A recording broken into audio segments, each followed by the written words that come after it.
नमस्कार मित्रांनो, स्पर्धा परीक्षा स्मार्टबेट यूट्यूब चॅनलवर आपले स्वागत आहे. आज आपण CTET जानेवारी 2024 पेपरमधील प्रथम भाषा मराठी या पेपरचा सराव करणार आहोत. बघा मित्रांनो, या ठिकाणी आपला पेपर असा राहतो. इथे आपला कोड दिलेला राहतो, इथे सूचना राहतात. आणि जर आपण प्रथम भाषा मराठी निवडली असेल तर आपल्याला प्रश्न क्रमांक 91 ते प्रश्न 120 पर्यंत प्रथम भाषा मराठीचे प्रश्न सॉल्व्ह करायचे असतात. आणि ज्यांनी द्वितीय भाषा मराठी निवडली आहे त्यांनी प्रश्न क्रमांक 121 ते प्रश्न क्रमांक 150 सॉल्व्ह करायचे असतात. पण शक्यतो महाराष्ट्रामधील विद्यार्थी प्रथम भाषा म्हणूनच मराठीची निवड करतात. तेव्हा प्रथम भाषा मराठीचा पेपर कसा असतो त्याचे एकूण 30 प्रश्न या ठिकाणी आज आपण अभ्यासणार आहोत. या ठिकाणी आपल्याला नाव, आपला अणु क्रमांक वगैरे लिहायचा असतो. परीक्षार्थीची साईन, इथे तुमची साईन, पर्यवेक्षकांची साईन इथे राहते. या प्रकारचा आपला ही पुरवणी राहते मराठी भाषेची. त्यानंतर आपल्याला या ठिकाणी सूचना दिलेल्या असतात. जर आपण भाषा प्रथम मराठी म्हणून निवडली आहे तर आपल्याला या पेपरमधील भाग IV हा सोडवायचा असतो. म्हणजे प्रश्न क्रमांक 91 ते 120 हे सॉल्व्ह करायचे असतात. आणि आज आपण प्रश्न क्रमांक 91 ते 120 हे प्रश्न या ठिकाणी सराव करणार आहोत. तर बघा, या पेपरमधील भाग 4 मधील हा मराठी भाषेचा सर्वात पहिल्यांदा आपल्याला एक उतारा येतो आणि उतारा हा नीट वाचायचा असतो. आपल्याला वेळ पण पुरतो आणि योग्य प्रकारे हा उतारा वाचून याची आपल्याला उत्तरे द्यायची आहे. आपण हा उतारा इथे वाचूया. प्रश्न क्रमांक 91 ते 99 साठी या उताऱ्यातून आपल्याला प्रश्न निवडायची आहे. आजकाल मुलांचा बराचसा वेळ हा इंटरनेटवर आणि समाज माध्यमावरच व्यतीत होतो आहे. आपल्यासमोर ही एक मोठी समस्या होऊन बसली आहे. सतत कुणा कुणाशी आभासी देवाणघेवाण करत राहणं हे जगणं होऊन गेलं आहे. दुचाकीवरून जाताना, कार चालवताना, अगदी रस्त्यावरून चालत जातानाही मुलं मोबाईल बघतच असतात. तत्पर प्रतिसाद आणि अविरत सुसंवाद लाभला नाही तर त्यांच्या जीवाची तगमग होते. पाण्यात बाहेर काढलेली मासेच जणू. समाज माध्यमावर चालू राहणाऱ्या या अखंड आंतरक्रियांमुळे प्रत्येकाची चिंतन आणि मनन करण्याची सवय मोडू लागली आहे. कशाची सवय? चिंतन आणि मनन करण्याची सवय मोडू लागली आहे. विद्यार्थी प्रामुख्याने आता केवळ प्रतिक्रिया देऊ लागलेत. अशी प्रतिक्रिया सज्जता महत्वाच्या बाबीवर तडकाफडकी निर्णय घ्यायला उपयोगी पडते खरी, परंतु त्यामागे सखोल विचार नसल्याने, काय नसल्याने? सखोल विचार नसल्याने त्यातून अखेरीस भय आणि चिंता वाट्याला येते. काय नाहीये? सखोल विचार करण्याची प्रक्रिया मुलांकडे राहिलेली नाहीये. कारण मुलं हे इंटरनेटच्या आणि मोबाईलच्या आहारी गेल्यामुळे आणि त्यांच्यामुळे म्हणूनच भय आणि चिंता निर्माण होतात. हे आपल्याला पहिल्या उतार्यामधून दिसून येतं. दुसऱ्या उतार्यात काय आहे ते बघूया. शाळेत मुलांना चांगली रंजक पुस्तके वाचायला लावली पाहिजेत. त्यासाठी शाळेच्या वाचनालयात अशी पुस्तकं उपलब्ध करून द्यायला हवीत. शालेय कामकाजाच्या कालावधीत मोबाईल फोनच्या वापरात सक्त मनाई करायला हवी. काय करायला हवी? मोबाईल फोनची सक्त मनाई करायला हवी. शाळेत रोजच्या रोज काही काळ नियमित वाचन केल्यामुळे मुलांना हळूहळू वाचनाचा छंद लागू शकेल. खरं म्हणजे अशी कथात्मक पुस्तक वाचत असताना बरेचदा एक चित्रपटच आपल्या मनात सुरू होतो. वाचन हा मुलांची एकाग्रता वाढवण्याचा आणि त्यांची वैचारिक क्षमता प्रबळ करण्याचा सर्वोत्तम उपाय आहे. काय सांगितलंय सर्वोत्तम उपाय? वाचन. वाचनामुळे मुलांची एकाग्रता वाढते आणि त्यांची वैचारिक क्षमता सुद्धा वाढते. अनेक मुलं इंटरनेटवर पुस्तकं वाचतात, परंतु असं वाचन डोळ्याच्या आरोग्यासाठी चांगलं नसतं आणि त्यातूनच चिंतन प्रक्रियेलाही फारशी चालना मिळत नाही. आपण जर वाचत असताना आपलं लक्ष विचलित करणाऱ्या इतर बऱ्याच गोष्टी इंटरनेटवर दिसून येतात. एकाग्र चित्तानं करावयाच्या वाचनात अशा गोष्टी व्यत्यय आणतात. खरं पुस्तक वाचताना आपण विना व्यत्यय सलग वाचू शकतो. काय करू शकतो? कुठलाही व्यत्यय न येता आपण पुस्तक वाचू शकतो. म्हणून प्रत्यक्ष पुस्तक वाचण्याला प्रोत्साहन द्यायला हवं. कारण काय होतं, की आपण इंटरनेटवर जेव्हा पुस्तक वाचतो, तेव्हा वेगवेगळ्या गोष्टी आपल्याला इंटरनेटवर दिसायला लागतात. त्यामुळे आपली चिंतन प्रक्रिया चालना मिळत नाही. आणि आपण जेव्हा खरं-खुरं पुस्तक वाचतो, तेव्हा आपल्याला कुठलाही व्यत्यय येत नाही. आपण सलग वाचू शकतो. त्यामुळे आपण असं पुस्तक वाचायला पाहिजे, असा सार या दुसऱ्या पॅराग्राफमध्ये आपल्याला दिलेला आहे. म्हणून ते म्हणतात, प्रत्यक्ष पुस्तक वाचण्यालाच प्रोत्साहन द्यायला हवं. शिवाय स्मार्टफोन, वैयक्तिक संगणक, टीव्ही या प्रकारची सगळी दृश्य उपकरणं विशिष्ट किरण उत्सर्जित करतात. काय करतात? ते ब्लू रे उत्सर्जित करत असतात. या गोष्टी आपल्याला दुसऱ्या पॅराग्राफ मधून सांगितलेल्या आहे. अशा प्रकारे ज्या काही महत्वाच्या गोष्टी आहेत त्या आपल्याला टिक मार्क करून घ्यायच्या. बघूया तिसऱ्या पॅराग्राफ मध्ये काय आहे. माझ्या लहानपणी मला मिळालेल्या सर्वोत्तम भेटवस्तू म्हणजे पुस्तकच. कोणत्या? पुस्तकच. महात्मा गांधी यांचं आत्मचरित्र, पंचतंत्र, महाभारत, जातक कथा इत्यादीचा माझ्यावर खूपच प्रभाव पडला होता. जोडीला चांदोबाचा हिंदी अवतार असलेले चंदामामा हे मासिक. कोणते मासिक? चंदामामा.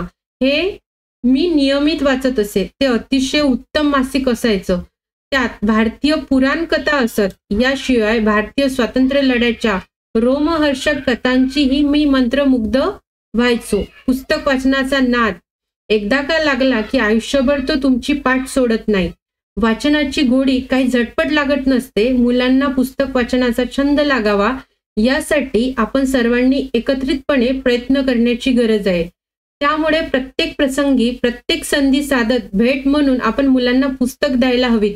भारताचं भवितव्य घडवायचं तर या देशाच्या महान तात्विक परंपरांची जाण असलेले बहुश्रुत नागरिक, कसे नागरिक? बहुश्रुत नागरिक आपण घडवायला हवेत. मुलांना चांगली चांगली पुस्तकं वाचण्याची गोडी लावूनच हे साध्य करता येईल. मुलांना वाचनाची गोडी लावणं हा त्यांना चिंतनशील बनवण्याचा एक उत्तम उपाय आहे. मुलांना चिंतनशील बनवण्याचा उत्तम उपाय कोणता सांगितलेला आहे? तर वाचनाची गोडी. पुस्तकाच्या वाचनामुळे मुलांचे विचार आणि कल्पना सुस्पष्ट होतात. त्यांना चिंतनाची सवय लागते. पुस्तकं, विशेषतः गोष्टींची पुस्तकं. कोणती पुस्तकं? गोष्टींची पुस्तकं वाचल्याने वाचकाची कल्पनाशक्ती विकसित होते. या प्रकारच्या गोष्टी आपल्याला इथे दिसून येते. पहिल्यांदा आपल्याला दाखवलं आहे की सखोल विचार नसल्यामुळे भय आणि चिंता वाढतात. दुसऱ्या पॅराग्राफ मध्ये आपल्याला जर आपल्याला विचारशक्तीला चालना द्यायची आहे तर आपण पुस्तकाची कास धरायला हवी. भेटवस्तू कोणत्या द्यायला पाहिजे हे तिसऱ्या पॅराग्राफ मध्ये सांगितलेलं आहे. आणि मुलांच्या जर विचारांना आणि कल्पनांना आपल्याला सुस्पष्ट बनवायचं आहे तर वाचनाची गोडी मुलांना लावणे हा उत्तम उपाय आहे, असा सार तिसऱ्या पॅराग्राफ मध्ये आहे.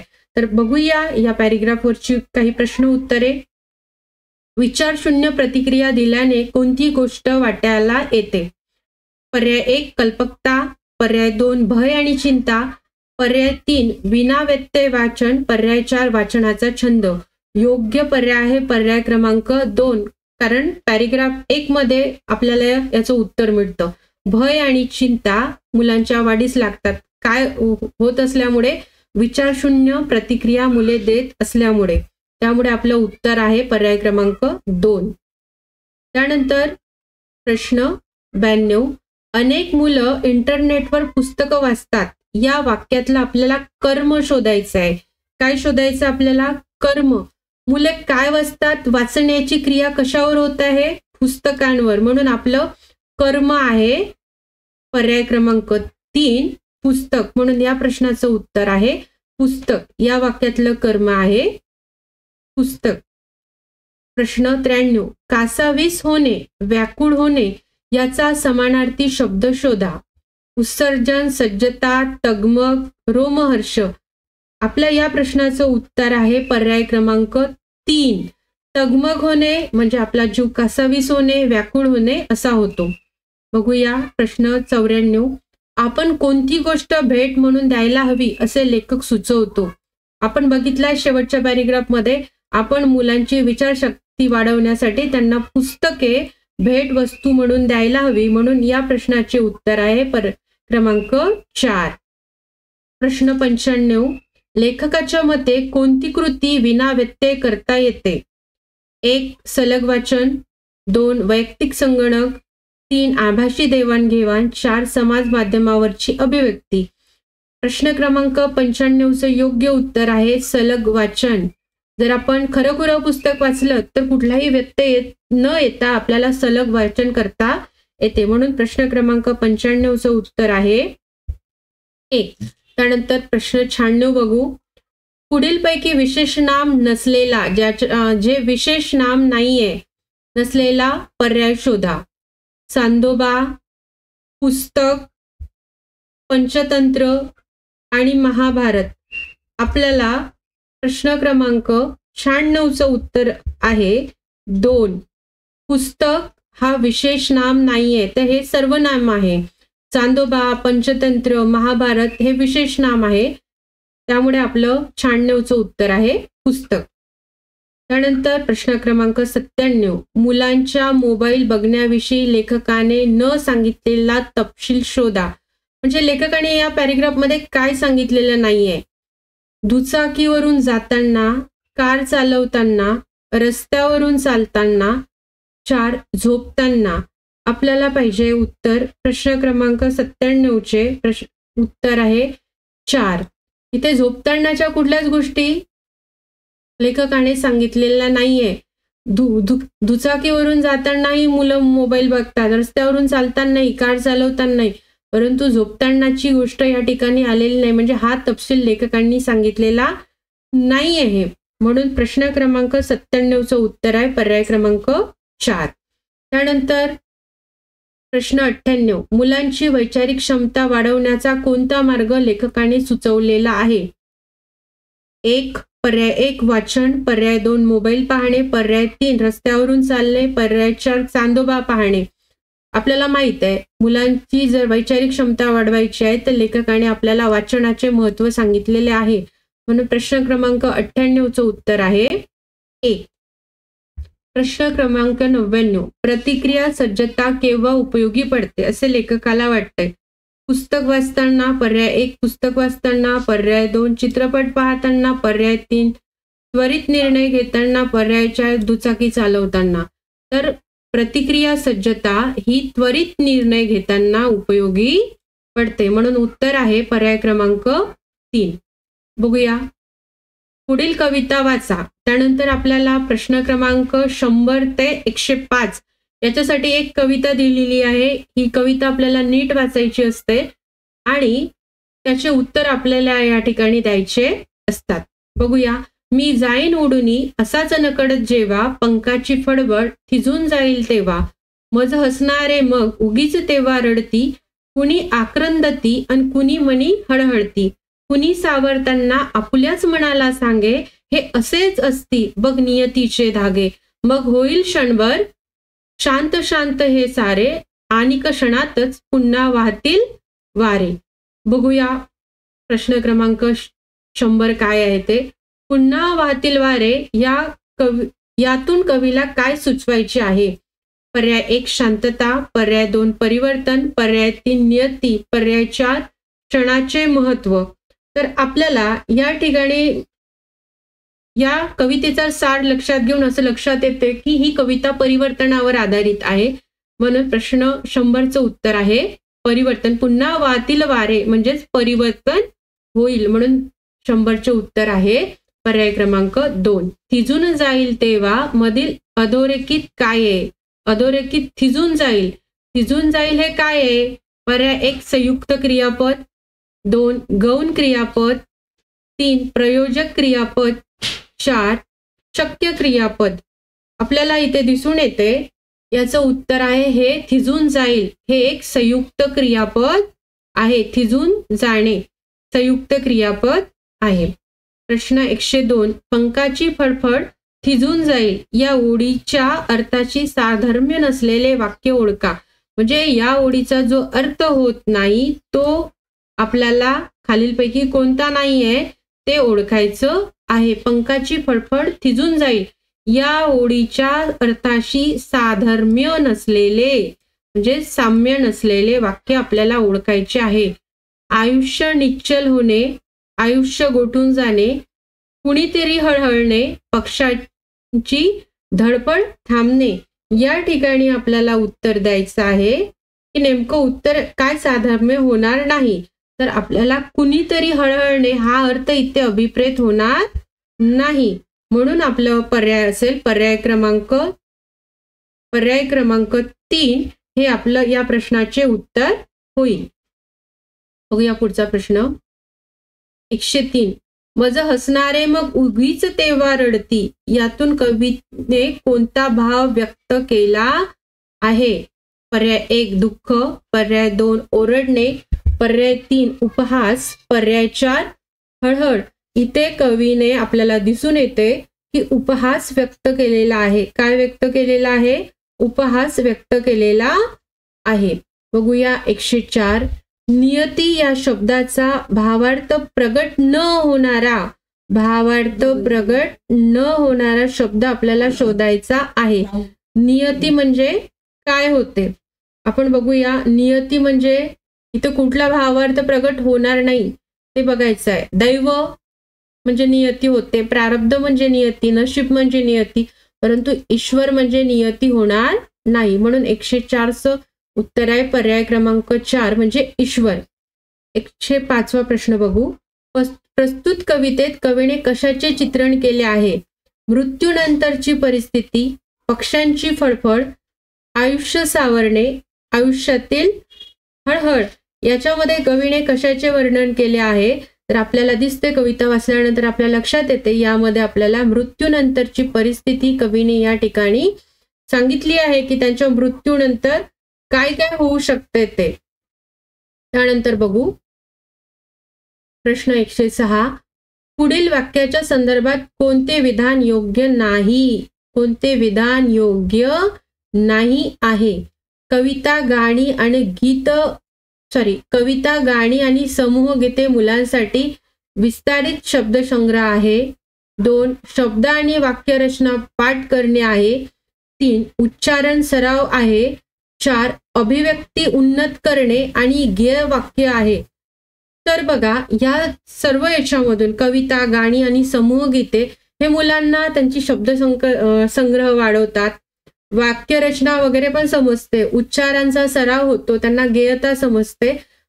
हे सर्व उत्तर याचे होऊ शकतात. म्हणून या परीक्षेमधील प्रश्न क्रमांक 106 हा कट करण्यात आला होता आणि याचे उत्तर हे सर्व असल्यामुळे याचे उत्तर आपल्याला उत्तरपत्रिकेमध्ये नमूद केलेले नाही आहे. असे जर प्रश्न आले, जर आपला पेपर 150 मार्क्सचा आहे तर आपल्याला 149 पैकी आपला कट ऑफ निघेल. त्यामुळे याचे आपल्याला बेनिफिट मार्क्स मिळतात अशा प्रश्नांचे. बघूया प्रश्न क्रमांक 7. प्राथमिक पातळीवर ग्रंथालयाचा वापर याबाबत कोणते विधान योग्य नाही? कोणते विधान योग्य नाही? आपल्याला प्रश्न अतिशय योग्य प्रकारे वाचायचा असतो. प्राथमिक पातळीवर ग्रंथालयाचा वापर याबद्दल कोणते विधान योग्य नाही? ग्रंथालय म्हणजे निव्वळ पुस्तक ठेवण्याची जागा नसून विद्यार्थ्यांना बाल साहित्यातील विविध प्रकार उपलब्ध करून दिले पाहिजे. पुस्तकांसोबत गुंतवणूक होण्यासाठी सक्रिय वातावरण असावे. शिक्षकांनी आणि वरिष्ठांनी वाचनाचा आदर्श प्रस्तुत करावा.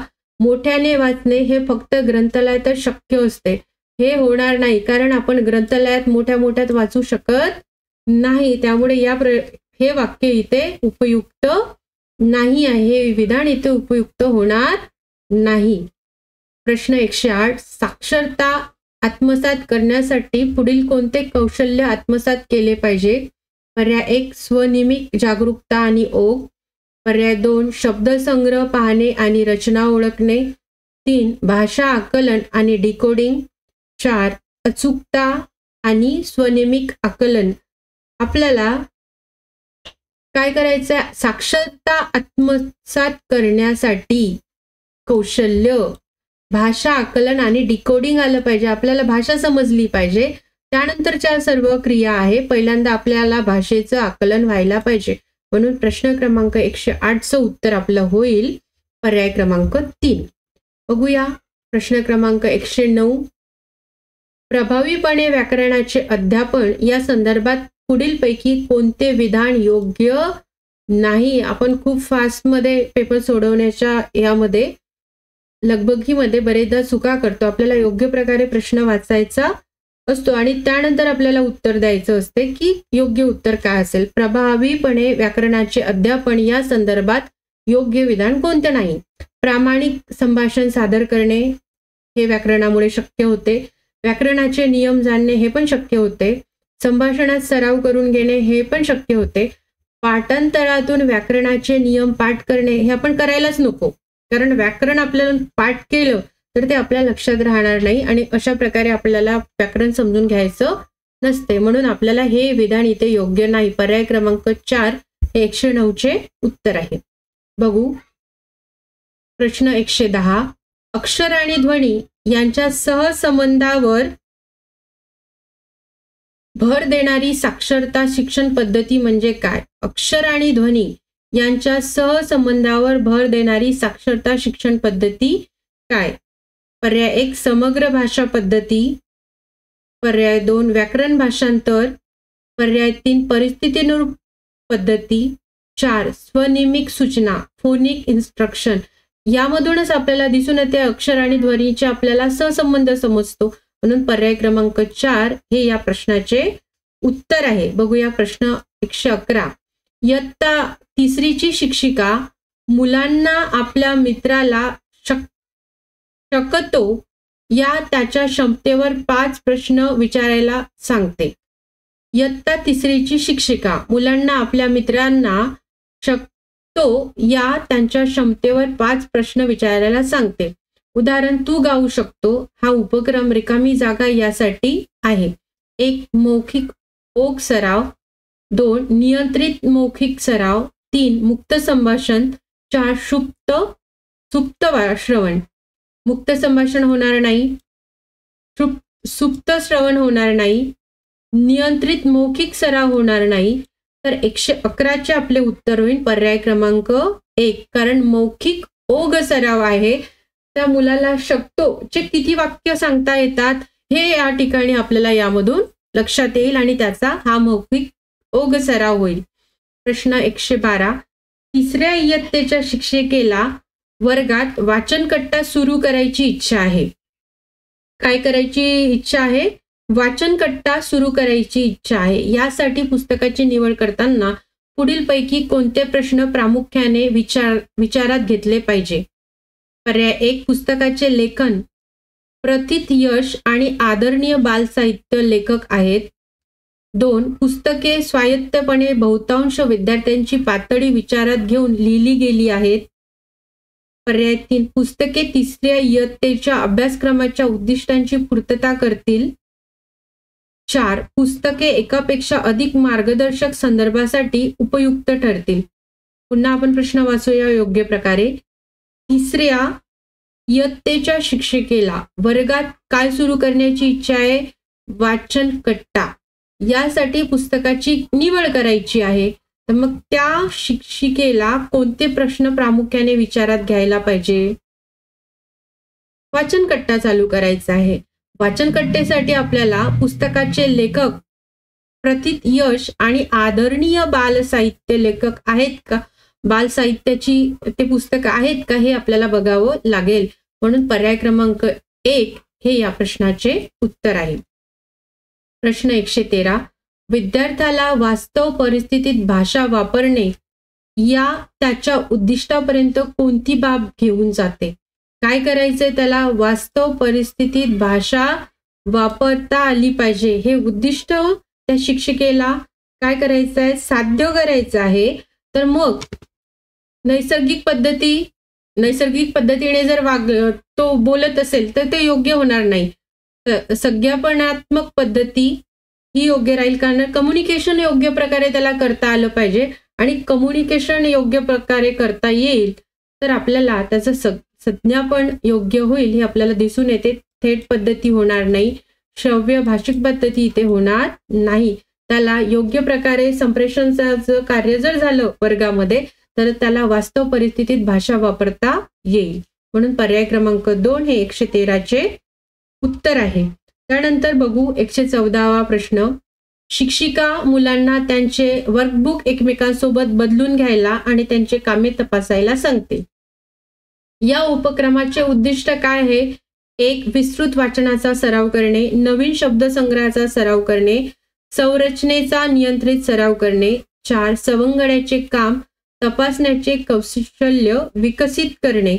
तर आपल्याला 114चं आपल्याला उत्तर आहे की त्याचा जो सवंगडी आहे, त्याचा जो मित्र आहे, त्याचं काय कौशल्य आहे हे त्याला जाणून घेता येईल की आपल्यापेक्षा त्याच्यामध्ये वेगळं काय आहे. कारण सहजासहजी आपण इतरांचं कौतुक करत नाही किंवा त्यांचं कौशल्य आत्मसात करत नाही. ही सवय त्यामुळे त्या विद्यार्थ्यांना वर्कबुक एकमेकांसोबत बदलून दिल्यामुळे लागते. त्यामुळे पर्याय क्रमांक 4 हे 114 या प्रश्नाचे उत्तर आहे. बघूया 115 प्रश्न काय आहे ते. अगदी सुरुवातीच्या अवस्थेतील मुले शिक्षणात चांगल्या प्रकारे गुंततात जेव्हा पर्याय क्रमांक 1 ते शिक्षके पाठोपाठ गाडी म्हणतात. 2 ते एकापेक्षा अधिक संवेदनांचा आणि हातांचा वापर करतात. 3 ते सतत त्यांच्या वहीत अक्षरे लिहितात किंवा ट्रेस करतात. पर्याय 4 फक्त गतिबोधन कौशल्य आत्मसात करण्यावर त्यांचा भर असतो. तर या प्रश्नाचे उत्तर आहे पर्याय क्रमांक 2. ते एकापेक्षा अधिक संवेदनांचा आणि हाताचा वापर करतात. जेव्हा ते हावभावयुक्त गाणी म्हणतात किंवा देवाणघेवाण करतात, वेगवेगळ्या संवेदना त्यांच्या व्यक्त करतात, तेव्हा ते अधिक चांगल्या प्रकारे शिकत असतात. या ठिकाणी 115चं उत्तर होईल पर्याय क्रमांक 2. प्रश्न क्रमांक 116. 5वी इयत्तेचा विद्यार्थी म्हणतो, माझे काम शिक्षिकेला देण्यापूर्वी मी ते नीट पाहतो. विद्यार्थी कोणत्या पातळीवर आहे? पर्याय 1 आराखडा, पर्याय 2 आराखड्याचे पुनर्लेखन, पर्याय 3 मुद्रित शोधन, 4 सवंगड्याकडून मूल्यमापन. याचे योग्य उत्तर होईल तो सध्या आराखडा या लेवलला नाही आहे, तर तो आपल्याला दिसतो आहे आणि तो आराखड्याचे मूल्यमापन पण करत नाही, पुनर्लेखन पण करत नाही. तर आपल्याला तो मुद्रित शोधन करत असताना दिसून येतो, कारण काय चुका आहे माझ्या लेखनामध्ये हे तो या ठिकाणी तपासतो. म्हणून त्याचे उत्तर होईल प्रश्न क्रमांक 116चे उत्तर आहे मुद्रित शोधन. बघू प्रश्न 117. पुढीलपैकी कोणती पद्धत विद्यार्थ्याला वर्गात त्याची मूळ भाषा वापरण्यास उत्तेजन देत नाही? उत्तेजन देत नाही. काय त्याची मूळ भाषा? नैसर्गिक पद्धतीमध्ये तो आपली मूळ भाषा वापरणार, संज्ञापनात्मक पद्धतीमध्ये सुद्धा तो आपली भाषा वापरते, परंतु थेट पद्धतीमध्ये त्याला आपली मूळ भाषा वापरता येणार नाही. म्हणून आपला पर्याय क्रमांक 3 हे 117चं उत्तर होईल. प्रश्न 118. इयत्ता 2रीच्या विद्यार्थ्यांसाठी शिक्षिका कोणत्या प्रकारची अध्ययन अध्यापन सामग्री एकत्र करू इच्छिते? अध्ययन अध्यापन सामग्री एकत्र करण्यासाठी पुढील कोणती बाब योग्य नाही?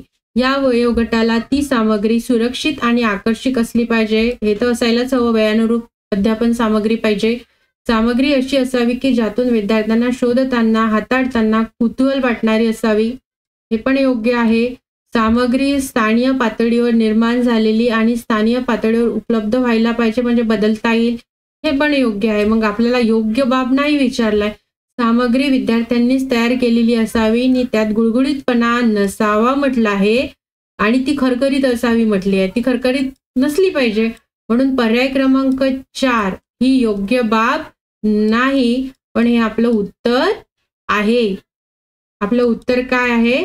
पर्याय क्रमांक 4 हे आपलं उत्तर आहे. कारण कोणती योग्य बाब नाही ते आपल्याला या ठिकाणी विचारलं आहे, म्हणून पर्याय क्रमांक 4 हे आपलं उत्तर आहे.